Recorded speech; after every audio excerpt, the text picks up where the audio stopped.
sahabat beriman. Seiring perkembangan internet, penyebaran konten pornografi menjadi hal yang sulit untuk dibendung. Seseorang yang terpapar pornografi bahkan merepek kecanduan.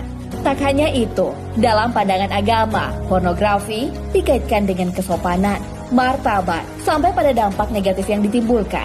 Lantas, bagaimana Islam memandang pornografi? Apa dampak negatif dari pornografi? Bagaimana mengatasi kecanduan dari pornografi?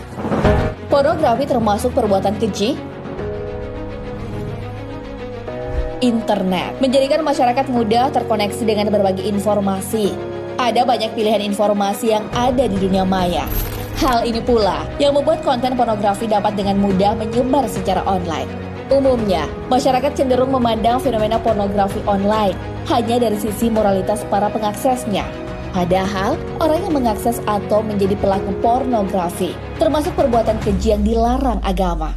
Larangan pornografi secara jelas terdapat di dalam Al-Quran. Allah Subhanahu wa Ta'ala berfirman, "Sesungguhnya Allah menyuruh kamu berlaku adil dan berbuat kebajikan, memberi kepada kaum kerabat, dan Allah melarang dari perbuatan keji, kemungkaran, dan permusuhan.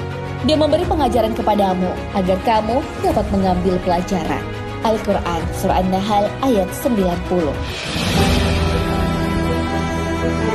Ayat tersebut menjelaskan ada 3 kata penting. Pertama, tentang kata fahsyah. Fahsyah mempunyai beberapa sinonim, antara lain cabul, kotor, busuk, perbuatan zina, dan keji. Sementara dalam istilah Al-Quran, fahsyah diartikan sebagai segala sesuatu yang memalukan ataupun hubungan seksual yang tidak syar'i.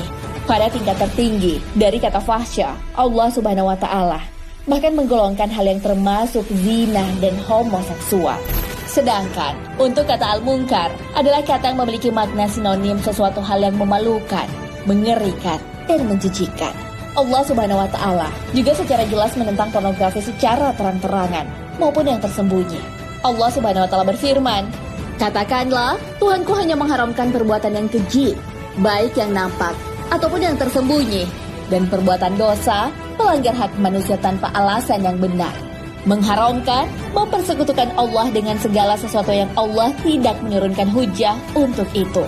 Dan mengharamkan, mengada-ngadakan terhadap Allah apa saja yang tidak kamu ketahui." Al-Quran Surah Al-A'raf ayat 33.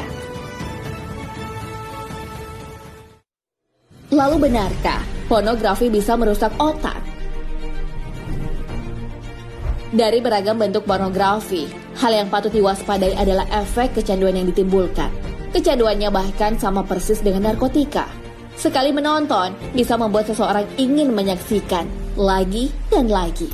Pornografi yang diakses secara online bisa diserupakan dengan zat adiktif. Hal tersebut memberikan efek yang fatal pada titik sensitif otak, di mana sistem tersebut berfungsi mengatur rasa senang.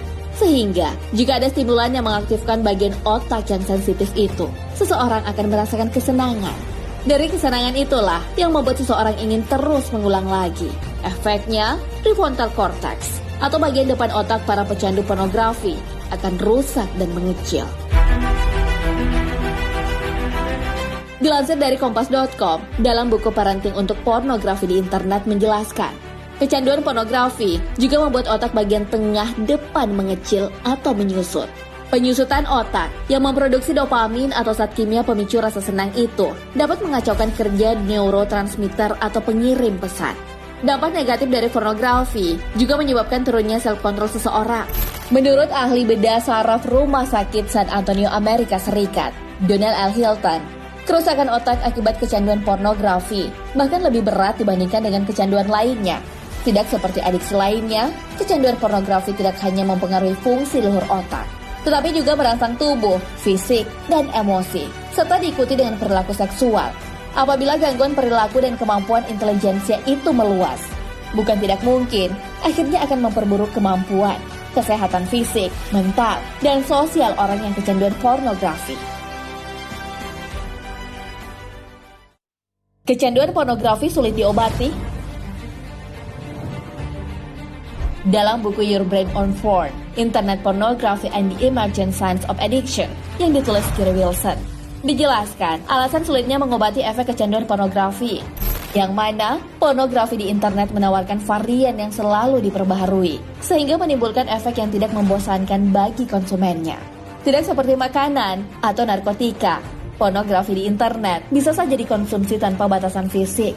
Pornografi di internet juga tidak serta-merta membuat otak mengaktifkan natural aversion system pada otak. Dengan kata lain, sistem pada otak ketika menonton pornografi tidak memberikan alarm bahwa hal tersebut termasuk hal yang tak baik. Maka dari itu, mengatasi kecanduan pornografi memang agak sulit. Kerusakan otak akibat pornografi lebih berbahaya dibandingkan kerusakan otak akibat narkotika. Namun Islam punya cara mengatasi orang yang kecanduan pornografi. Al-Quran dengan segala keagungan dan kemukjizatannya bisa menjadi terapi alternatif. Al-Quran mempunyai banyak nama yang menunjukkan atas keutamaan, keagungan, dan manfaatnya bagi manusia. Salah satu nama itu adalah Al-Shifah, yang berarti obat, penawar, atau penyembuh. Al-Quran di samping sebagai sebuah bacaan yang bisa mendatangkan pahala, juga berfungsi sebagai obat penawar atas segala macam penyakit medis maupun non-medis. Termasuk juga menjadi penawar kecanduan pornografi. Allah Subhanahu wa Ta'ala berfirman, "Dan kami turunkan dari Al-Quran suatu yang terjadi penawar dan rahmat bagi orang-orang yang beriman. Dan Al-Quran itu tidaklah menambah kepada orang-orang yang zalim selain kerugian." Al-Quran Surah Al-Isra ayat 82. Syekh Muhammad Al-Amin Asy-Syinkit dalam tafsir Adwaul Bayan menjelaskan bahwa maksud obat dalam ayat ini adalah obat untuk penyakit fisik dan jiwa. Obat yang mencakup obat bagi penyakit hati atau jiwa, seperti keraguan, kemunafikan, dan perkara lainnya. Al-Quran juga bisa menjadi obat bagi jasmani jika dilakukan ru'ya kepada orang-orang yang sakit. Sebagaimana kisah seseorang yang terkena sengatan kalajengking di ruqyah dengan membacakan Al-Fatihah, ini adalah kisah yang sahih dan masyhur. Nah, sahabat beriman, itulah penjelasan untuk menghindari pornografi karena menimbulkan kerugian. Seseorang yang sudah kecanduan pornografi harus menyadari kesalahan dan kelalaiannya untuk hijrah, menjauhi dan meninggalkan kebiasaan buruknya. Allah Subhanahu wa Ta'ala berfirman, "Hai manusia, sesungguhnya telah datang kepadamu pelajaran dari Tuhanmu dan penyembuh bagi penyakit-penyakit yang berada dalam dada, dan petunjuk serta rahmat bagi orang-orang yang beriman."